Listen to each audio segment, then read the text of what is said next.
Imagine a garden that requires zero irrigation, even in the middle of a scorching summer drought.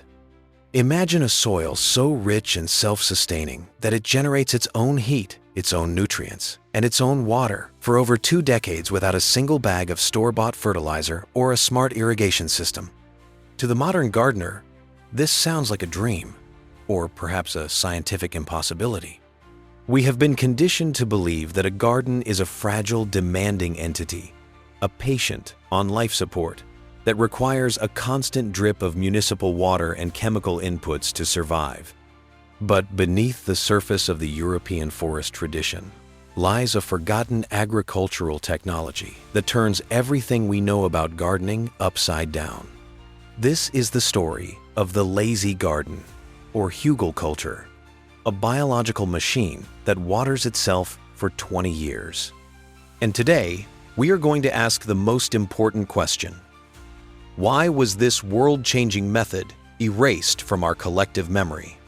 To understand why we've forgotten the hugelkultur, we have to look at the industrial prison of modern landscaping. Our current gardening model is built on the concept of the flat bed. We clear the land, we level the soil, and we plant in straight rows. This design is perfect for tractors and industrial machines, but it is a disaster for biology. A flat garden is exposed to the wind and the sun, leading to massive evaporation. In this system, water is a transient visitor. It hits the soil and either runs off or evaporates within hours. This creates a slave-to-the-hose dynamic, where the gardener must spend hundreds of hours and thousands of dollars every year just to keep the plants from wilting. We have traded the deep, three-dimensional complexity of nature for a two-dimensional industrial grid that is designed to fail without human intervention. Enter the hugelkultur, a German word that literally translates to mound culture or hill culture. At its core, a hugelkultur bed is a biological battery. Instead of planting on top of the dirt, you build a massive mound over a foundation of buried wood. To the uninitiated, it looks like a pile of debris, but to a microbiologist, it is a sophisticated sponge. The secret lies in the long-term decomposition of the wood. When you bury logs, branches, and brush beneath a layer of soil, you are creating a subterranean reservoir. During the rainy season, the buried wood absorbs water like a massive sponge. As the years pass and the wood begins to rot, its cellular structure breaks down, increasing its water-holding capacity exponentially. In a mature hugelkultur bed, the wood becomes so saturated that it can provide moisture to the roots of your plants for months of total drought. It is a garden that drinks the winter rain and breathes it back into the roots during the summer heat. But water is only half of the miracle. A hugelkultur bed is also a self-heating, nutrient-dense furnace. As the wood slowly decays over a 20-year cycle, the process of decomposition releases a steady, low-level heat. This raises the soil temperature by several degrees, effectively extending your growing season by weeks in both the spring and the fall. While your neighbors are waiting for the ground to thaw, your lazy garden is already awake, fueled by the thermal energy of the rotting wood beneath. Furthermore, as the wood breaks down, it releases a constant stream of organic matter and trace minerals. It becomes a sanctuary for mycelium, the fungal networks that act as the internet of the soil.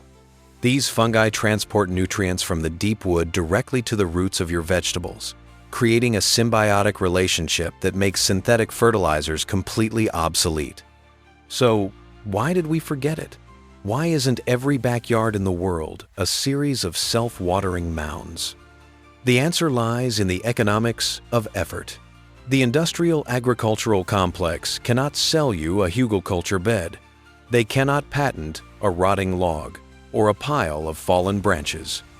Their entire business model, from the manufacturers of PVC irrigation pipes to the chemical giants selling liquid nutrients, is predicated on your garden being thirsty and hungry. If your garden waters itself, feeds itself, you are no longer a consumer. You are a sovereign producer.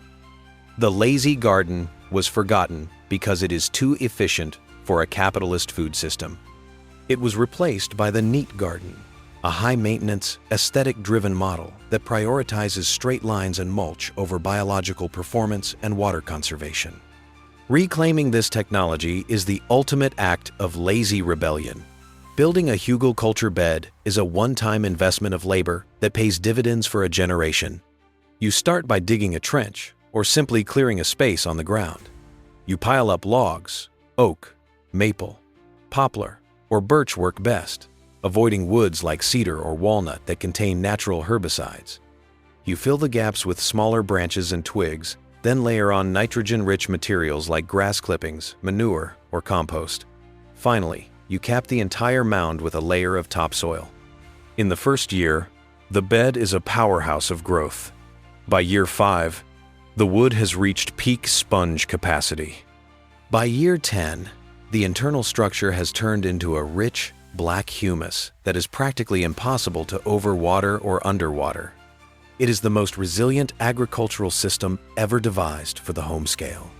The hugelkultur also solves the problem of space and surface area.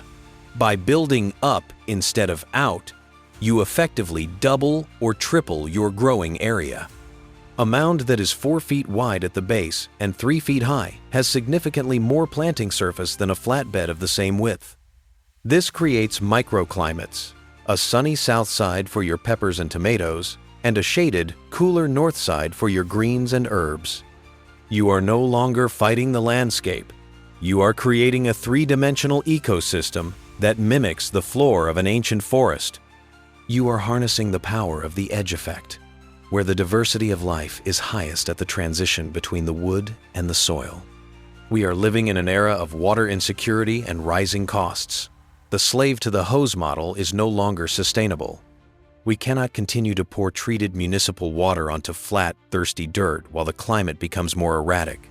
The path forward is to look back to the German forests, to the Eastern European hills, and to the ancestors who knew that a garden shouldn't be a chore. It should be an ally. The lazy garden is a testament to the brilliance of biological engineering. It is a reminder that when we work with the laws of decay and the physics of the sponge, nature does the work for us. Stop looking at your garden as a collection of plants that need your help to survive. Start looking at it as a living organism that needs a foundation of liquid gold and solid wood. Reclaim your time. Reclaim your water. Build a mound that will feed your family and water your soil until the next generation takes over. The vault of forgotten agriculture is open, and the secret is buried in the wood. It is time to stop watering the dirt and start building the sponge. The lazy garden is waiting for you to remember it.